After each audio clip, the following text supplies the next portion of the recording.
1 down, 5 to go. Right where we should be. I know the bangs are long.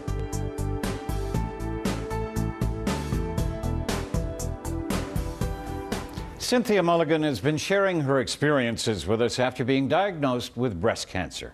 Tonight, on Kicking Cancer, she introduces us to a woman facing this disease in a way very few women do. I feel like I'm at a stage now where I'm positive, I'm confident, I know I'll be okay, my kids know I'll be okay, and I just want to be myself. Ariane Tiller is a young mother of 2 beautiful girls. Jump! She is also battling breast cancer. Like most women, she lost her hair due to chemotherapy.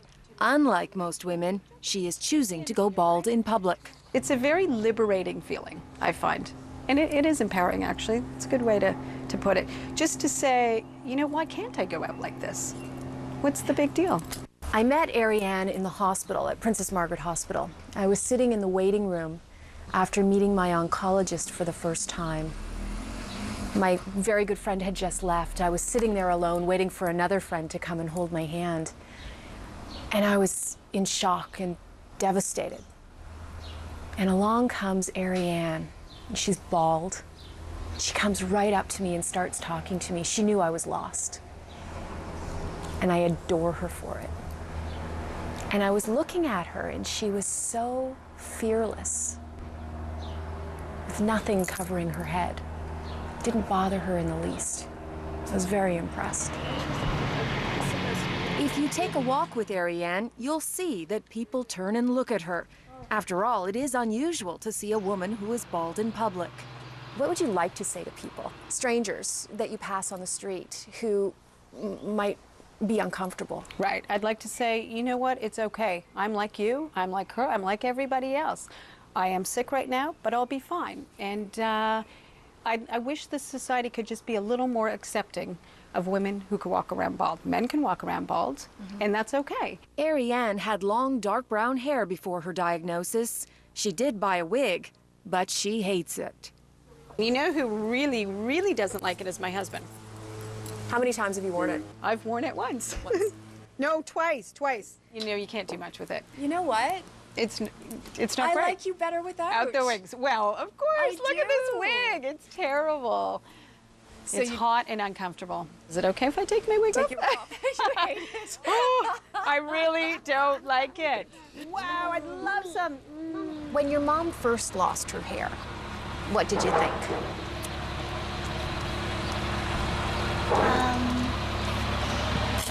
It looked weird because we never got a chance to see her without hair, and she looked really different. And what do you think now? Now we're getting used to looking at her like this, and I figured out she had a really small head. Initially, my younger daughter was petrified. I would walk out of the house without hair. She's 7 years old, you know, mommy without long hair. It's just such a foreign concept to a little 7-year-old girl, especially a girl. And now they're completely fine with it, and I think they realize it's because I'm okay with it. I feel really proud of her because I know that she feels confident, so I feel confident in her, and I know that she doesn't care if people stare at her. Ariane is so comfortable, she makes me feel better about being bald. And she gives me the courage to do something I've been thinking about for a while. I think it's honestly one of the best wigs I've ever seen. It's pretty really. It's great. It's great. It's very natural. Is it coming off? Yes. Right now? You want me to take it off I would right now? love you to. All right, I'm going to sit beside you.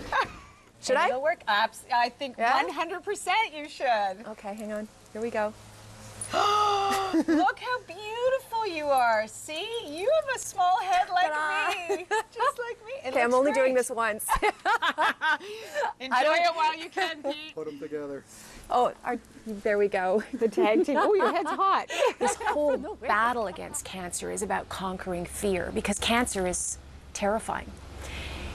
And I'm afraid, I've been afraid to take off my wig and show it to people.